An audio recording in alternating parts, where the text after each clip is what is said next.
As South Africa prepares for Women's Month, this episode brings together two perspectives: a woman, which is myself, exploring issues many women carry quietly, and a male business leader reflecting on what he has seen in boardrooms, in workspaces, and in his leadership circles.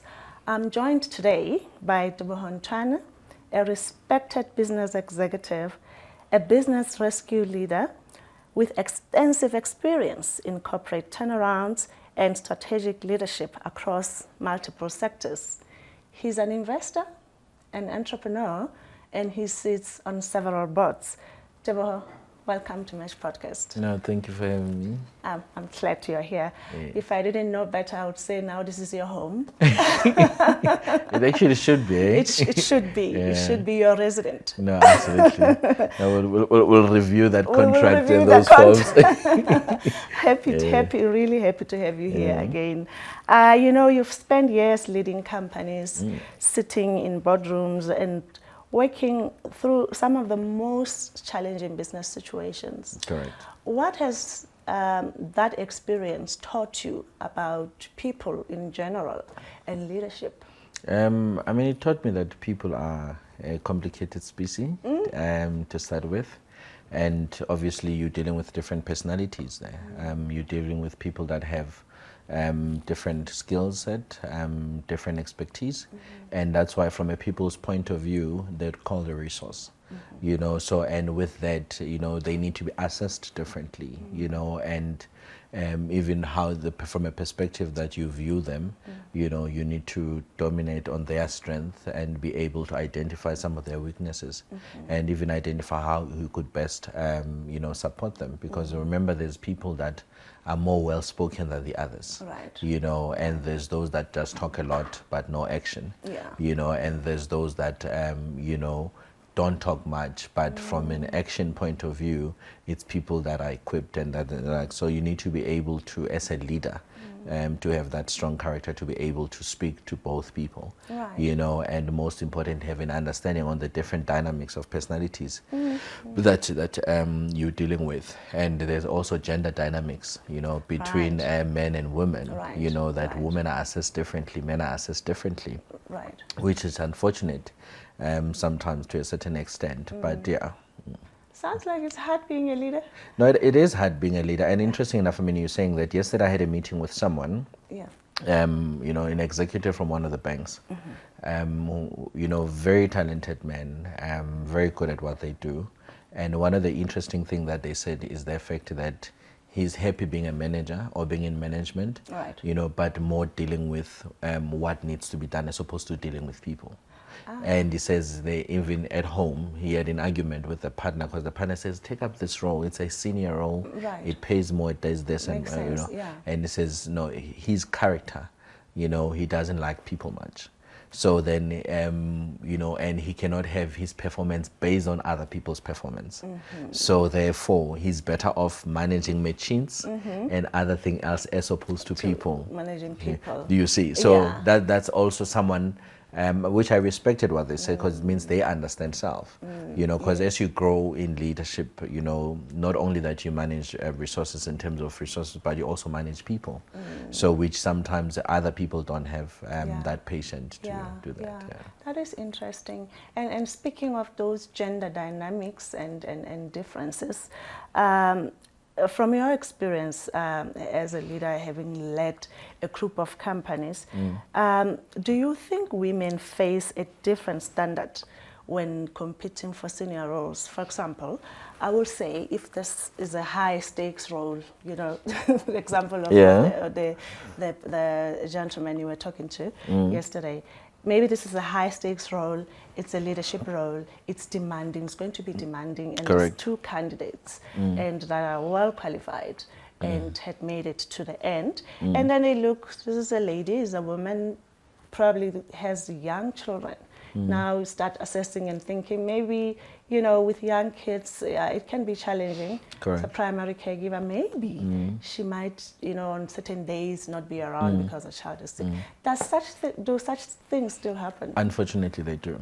And you would think, or looking at the time that we had, the likes of affirmative action and things like that would have helped, right? And the unfortunate thing or the sad thing is that men are assessed based on their potential, and women are assessed based on their capability, you know, so because they need to prove themselves that, you know, they are worthy, they need to prove themselves that they could deliver, they need to prove themselves that they could manage all these dynamics, including your parenthood. Unfortunately, in the context of, of corporate, you know. So where else with a man, without even proving anything, just by virtue of him having a potential, you know, already has an advantage, you know, and which is the sad thing that we men that are holding positions need to create space and an environment that is conducive for women to thrive, being women, you know, and in the midst of their dynamics. So, but unfortunately, you know, corporate globally, it still disadvantages women, and a woman needs to work twice as hard, twice as much to prove themselves for bare minimum. For bare minimum? Yeah. I shouldn't clip to that. But that is a point. Yes. That is a point that, you know, we don't really explore much, or things that we don't really talk about. We know they are there, but we don't really talk about those things. Because I'm thinking, over and above that, a woman would also have, during some time, take maternity leave. Correct. Because, okay, we're starting a family. And by the time you come back, it's not a long time, but a lot can happen. During that time, and by the time you come back, your male counterpart, you know, has somehow, you know, climbed a little bit the ladder as to where you both were. It is unfortunate. I mean, half of the time, women get assessed from a business point of view. I mean, because when you're looking at business, let's say hypothetically speaking, you're running a small business, this is a new business, and you've employed, let's say, a CEO. Who's a woman. So, and hardly 3 months or 8 months into this, she's pregnant, and she needs to take a couple of months off, and you're at the peak. So now, typical corporate would look at that from a point to say, within that downtime, this is how much they're losing, or this and this and this and that. So, and that's why sometimes you find from a justifiable point of view, that feel that men are better viable because they don't have to take time off, which is unfair. And that's why you find in other countries now they're introducing maternity leaves, you know, that are almost on par with women, so that they're able to become there to be able to support women. I see. You know, and sometimes it's even companies that would introduce those mechanisms in terms of meeting those women halfway, because sometimes there's not even someone to step in for that duration of time. You know? But now from a flip side point of view, what I've realized is more delivery I've seen from a woman performance than it is from men. Seriously? In the midst of of everything else that needs to be. I've seen women and I've had success by far with women or female executives than I've had on male executives. Why is that? I think it's women generally, they're hard workers.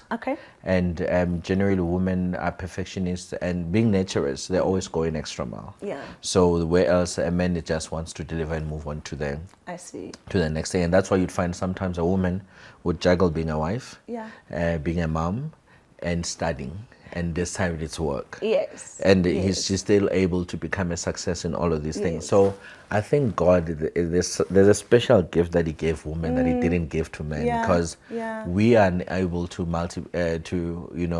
replicate ourselves like that, or even multitask to be able to do tasks like that. So I've realized that even in task handling, women handle the task in a sense of ownership. To say, this is potentially my company, therefore one mess up would mess up for everyone. So where else it's beyond KPIs. So else with us it's mainly about KPIs. I mean, I'm a man, I know. You know what you need. Exactly. So I just want to I just want to deliver, or I just want to make sure I tick boxes and I move on. So which you'd realize to say, you know, that's where I guess the gap is at. So we still need a culture that would promote women. We still need a culture that would build women. Yeah. You know, I mean, it's said that I'm sitting with you like this in 2026. From a JSE listed point of view, do you know that we don't even have 1% of women ownership of JSE listed companies? And not only from an ownership point of view, but even from a directorship and shareholdership point of view. So, and we're in a country that speaks of transformation. Yeah. You know, that is interesting. That is interesting when you speak about transformation, because I wanted to know, what do you think, in your view, separates organizations and companies that genuinely develop women to be, or females to be leaders, as opposed to those that simply talk about transformation? Because we've been talking about transformation for a long time now. Yeah. So we see transformation mainly as a tick box exercise. I mean, one of the boards I sit on the board of Turnaround Management Association of South Africa. Right. So which, from a turnaround and business rescue point of view, I mean, how many lawyers do you know? A lot, you know, that exist. How many accountants do you know? A lot. But do you know, in the midst of those thousands, how many business rescue practitioners are there? I mean, last time I checked, we were 401. And from that 401, we blacks, you know, Africans, don't even make up 10% of the space as Africans. And even now, if we have to delve deep, now from a woman rescue practitioner's point of view, it even less. I see. So now we sit on this board with the greatest of respect. It's a white boys club. And I mean, at some point, I was the only black male, and we had the only white black female. So now you realize to say, from a transformation point of view, even in that context, from a financial services sector or even property, you know, and mining, there's strategic industries that women could really thrive. Yes. But from a quotas point of view, we're far behind. Far behind. And our government is not doing enough in terms of you know, uplifting that. And from a succession point of view, I don't know why we do not see women as fit successors, which I think recently I'm glad. I mean, you see there's a bank that has appointed a woman CEO, and even you know, their commercial division, as early as yesterday, day before yesterday, they've announced another black ownership in terms of women. So there's companies that I think are looking at that are trying to do their part, but unfortunately it's not enough companies. And if ever, then now government is not going to introduce policies and legislative matters that would enforce companies to do this. Unfortunately, women would still be on the far end of the stick.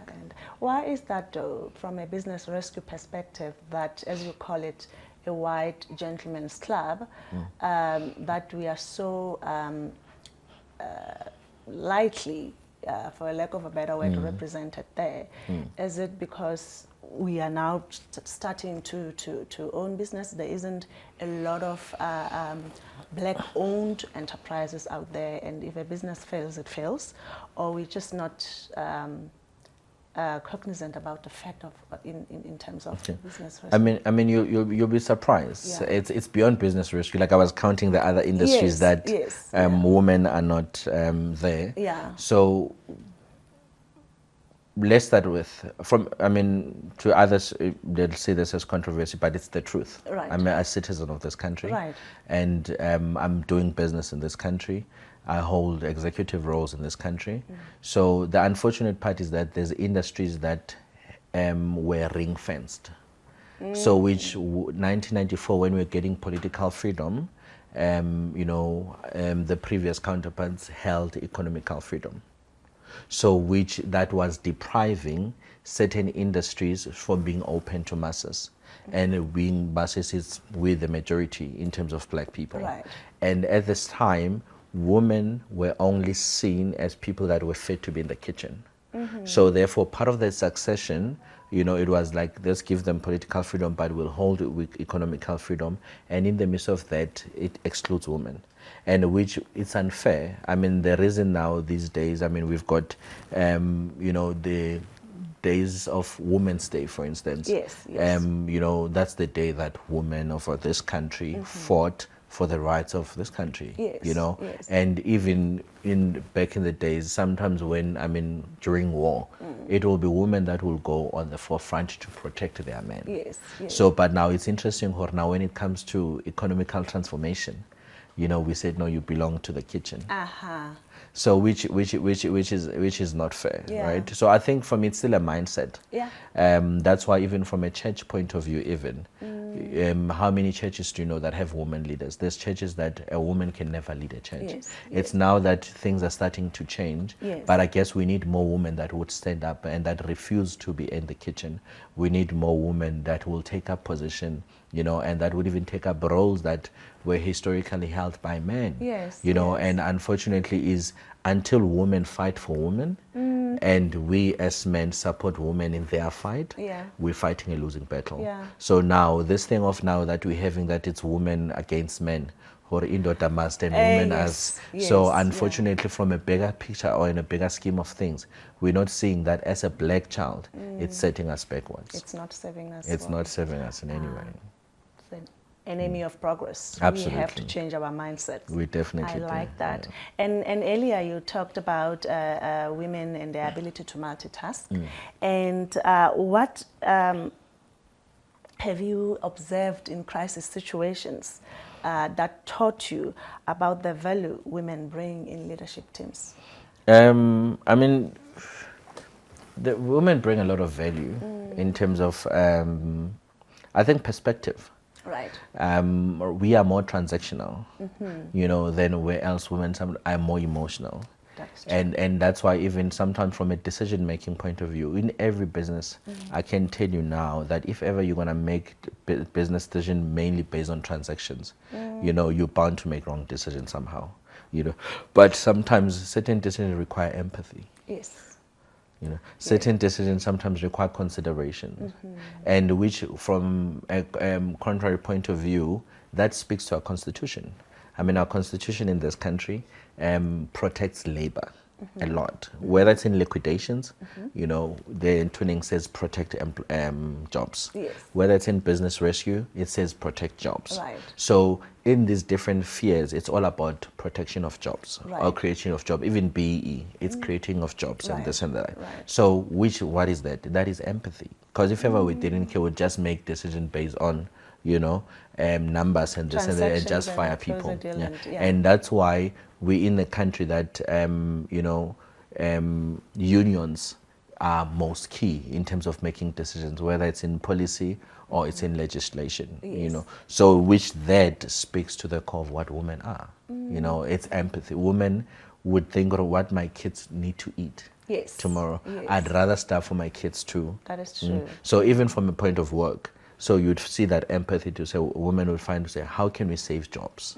How could we preserve jobs? Yes, You know, how could we make sure that our teams are looked after? Yes. So, which in that aspect, it's something that is good. And in terms of as well making, you know, cutthroat decisions, that as well comes in handy. So, which is beyond, you know, transaction. That's what I'm saying.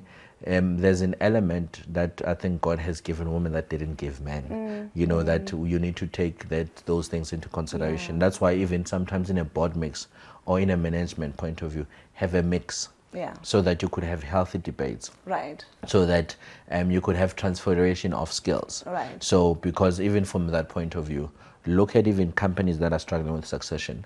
Half of the time where a man is in the realm. So if that man needs to leave, this man is leaving. As to what's happening afterwards and the likes, half of the time It's not, yeah. you know, Yeah. and that's why you find you say no, but no, the previous CEO has left with files or he's deleted files or he's done this because he felt he's, you know. Yeah. But with women leadership, I've seen that there's an element of that care, that handover, you Yes, know, yeah. that who's gonna take Who's over, gonna who's take- gonna do this, I who's gonna do see, that, and sometimes even going back and checking in to say, you know, is this taking place? Yes. So that's where you realize from a dynamics point of view, I see. you know, it offers obviously different value. Yes. So that's why for me it's important to be able to balance both. I mean, one of the key questions I was asked in one of the interviews to say, if ever I was a president, what is the one thing that I would change? Okay. You know, and I said I would kill the Take a Girl Child, you know, to work campaign. Okay. Because that campaign focuses on a girl child from that point of view, you know, and from there it, you know, demystify the boy child, you know, or kills the boy child. Yes. And that's why right now that boy child wants to become a masculine over this girl child. You know, so for me, I would say I'll make it a Take a Child to work, so that not a girl child, not a girl child, but take a child to work. I agree. So that the amount of empowerment that they receive, it's the same. Yes. You know, the amount of skills transfer that they receive, it's the same. Yes. So there's not a lot of leaders like me that are out there wanting to empower other women. Yeah. Others, they're self-serving. Yeah. And if ever you're a woman, you on the bottom of the barrel or of the value chain, you know, and even from an empowerment point of view, Rona as boys will go play golf. When you need to go home. Yes.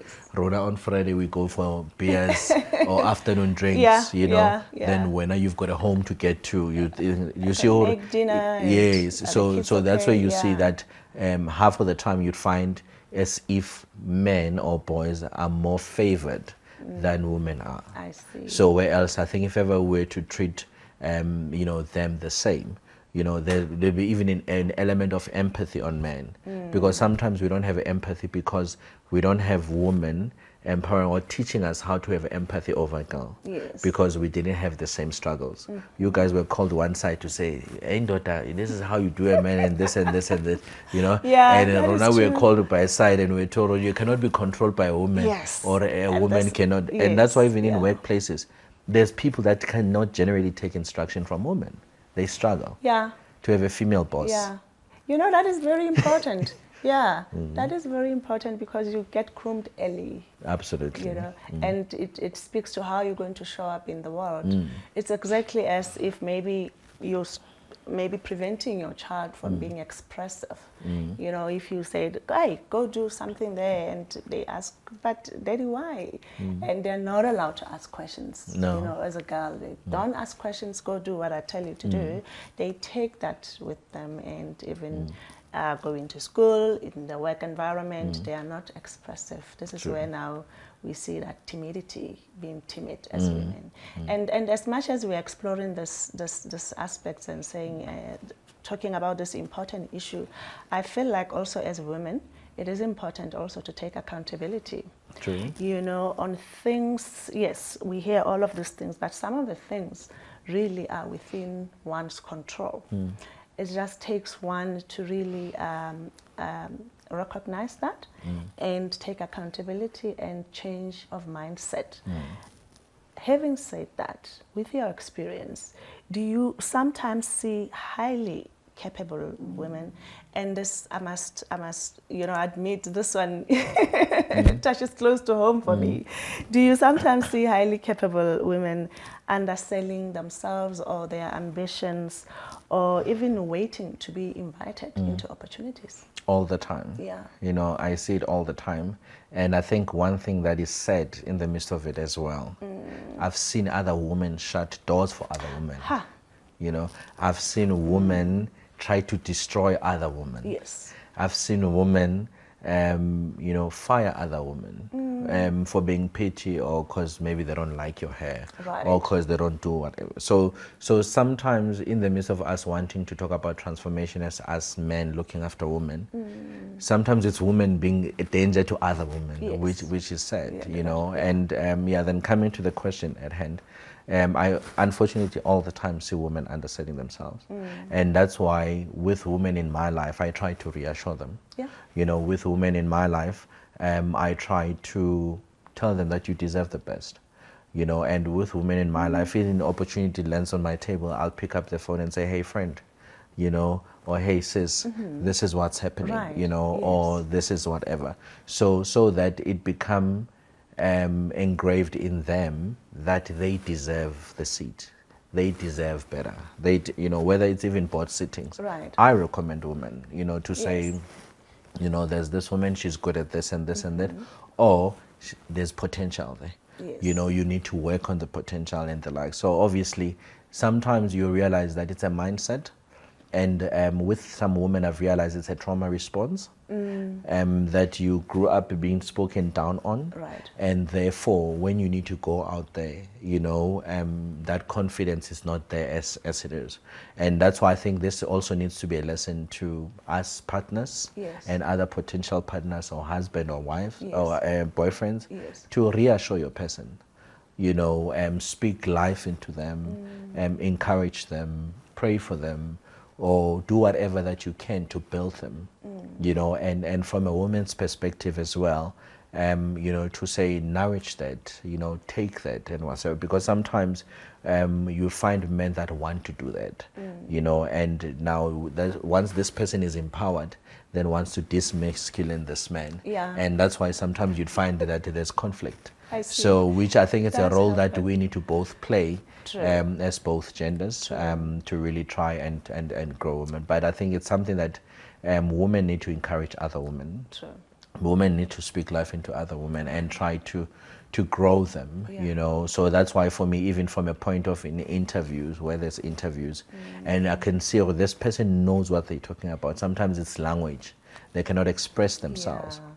So I'd give them leeway to express, you know, or sometimes, you know, you'd even try to guide them, or this is the answer, you Yes, know, yeah, yeah. or, you know, Hey, say yeah, this, woman, yeah, say with it. yeah, yeah. So, and it's, there's those that has worked and those that hasn't. That's why I think I've realized to say, with others, it's really a trauma response that, you know, if ever, I guess, they need to see someone, so that you're able to obviously help yourself to be able to perform. And it's most importantly, where you need to get feedback.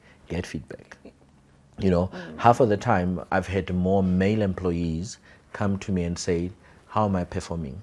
Are you happy with my performance? I see. What can I improve? You know, where else I can literally count under one hand how many women have said that. I see. So then it's as if now men are obsessed with self-development, where else women are not.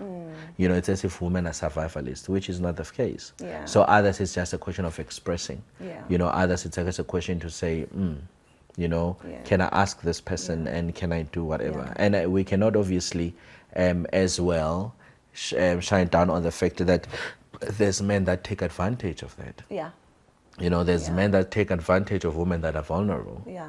You know, that this person cannot speak and whatever. And that's why others, they'll do boardroom interviews or boardroom, you know, bedroom auditions or whatever.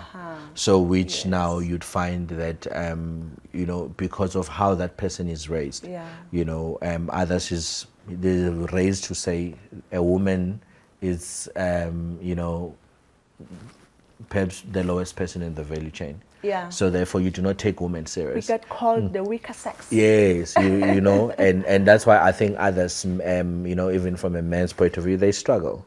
So that's why for me, it's a lot of work needs to be done. A lot of introspection needs to be done. True. And I think we need to change that first as individuals, and therefore corporate will adapt. Because remember, who's sitting up corporate? It's people like me and you. Yeah. You know, and up until obviously that person is empowered enough to want to empower others, then we still unfortunately backwards and still have a lot of work to do. Thank you so much for that. That is so insightful. And to add to that, I must say, some of these experiences, you know, as women experiencing them back to back, they harden us. True. You know, they, as you spoke about a reaction to trauma, they harden us. So it's always like you have to be on the defensive mode. True. You know, it's like me against the world. They are judging me. They're going to say I'm not good enough as a leader, or trying to prove myself to be a leader. As such, then we become hard. It somehow robs that femininity. It does. Chips it block by block, you know, and then we come across as now trying to demasculate men, as you put it. It happens, and unfortunately, that's how it is. It's a reality of the circumstances, and I like that talking about these issues then would now create a space. You know, for us to be aware this is happening and talk about, and how do we correct? I like that. And if you were mentoring a group of ambitious young women today, what are the things that you would encourage them to immediately stop doing and start doing Okay. in order to strengthen their path to their future leadership roles? Okay. So I think the first thing that I would say to women is stop waiting for permission. Okay. That is the key thing. You know, the stage is for all of us. Roles and positions are for all of us. Yes. So stop waiting for permission to be validated by us men, and stop waiting for permission to be validated by other women. You know, so, and most importantly, stop underestimating your value. So this one, I think it's key, you know, because reality is I've seen a lot of women underestimating their value, and let alone even not understanding the value that they bring, you know, in corporate or even in someone's life. So that thing is something, you know, that is key. And let's stop avoiding difficult conversations. Let's have difficult conversations. Whether it's conversation with other women, whether it's conversation with men, or conversation with each other, it's important, because it's in those conversations that sometimes the truth comes out, or even lessons, you know, comes out. So, and most importantly, what I would say they must start doing, start building strategic relationships. That one is very important. Strategic relationships are key. And in those strategic conversation, you know, great things come, you know, and I think which is the thing that my second point to say, women must start seeking for sponsors, you know, which is which is one of the difficult things, you know, that women carry, if ever it means taking up golf, you know, to meet women, or sometimes even engaging, approaching. And you'll be surprised when you're asking for help, how many people are willing to help. You know, and sometimes if it means teaching someone, you know, how to treat or how to behave around you, teach them. So these are the things for me that you know, I would encourage. And the last one, what I would say, they must start taking calculated risk. You know, life is about taking risk, and up until you you know, take that risk, to recommend yourself, or even nominate yourself to a board seat, you know, or even coming to the likes of us to say, you know what, this is what I want to do, nominate me, you know. So these are some of those risks that we need to take, you know, even in terms of even roles, executive role. Let's start taking risk of what, applying for those roles or taking up spaces. So it's only then in terms of we'll see benefit. If it's starting a business, take advantage, start a business, you know. And right now, because even in this state, and in the midst of now, from a legislation point of view, women are favored, but you'll be surprised how many women are not in business. You'll be surprised how many women are not starting businesses. So, and that's why you'd find that some men would take women and fund them, you know, or they'll take the wife to say he's the director, but he's the one that does everything and whatever, but still not empower that woman, you know. And the reason back in the days, you'd find when someone has died and they will say business emulated it. You know, how does It a business so often. How does a business get into the grave? It can't. But because there's no succession planning that's in place, and we as men don't empower women to say this is how we're running the family affairs. This is how we're running the business here. Anything happens, run the show. You know, or even empower them while you're there to run the show with them, so that, you know what, we're able to have that succession, you know, planning in place, and most importantly, continuation of that. So half of the time businesses go into the grave because after the person dies, that woman doesn't know even where to start. The business dies with them. Exactly. Thank you so much for shedding light on that and those insights. Your current favorite read? What are you reading, loving? Okay, I read, I'm not much into novels. I love empowerment books. So I'm trying to take control of my time. You know, so I'm reading a book about how to manage time. You know, it's taking control of your time. So which now I'm trying to, obviously, because with the midst of different things that I do, it takes a lot of time. So I want to be able to learn to do so much within a short space of time.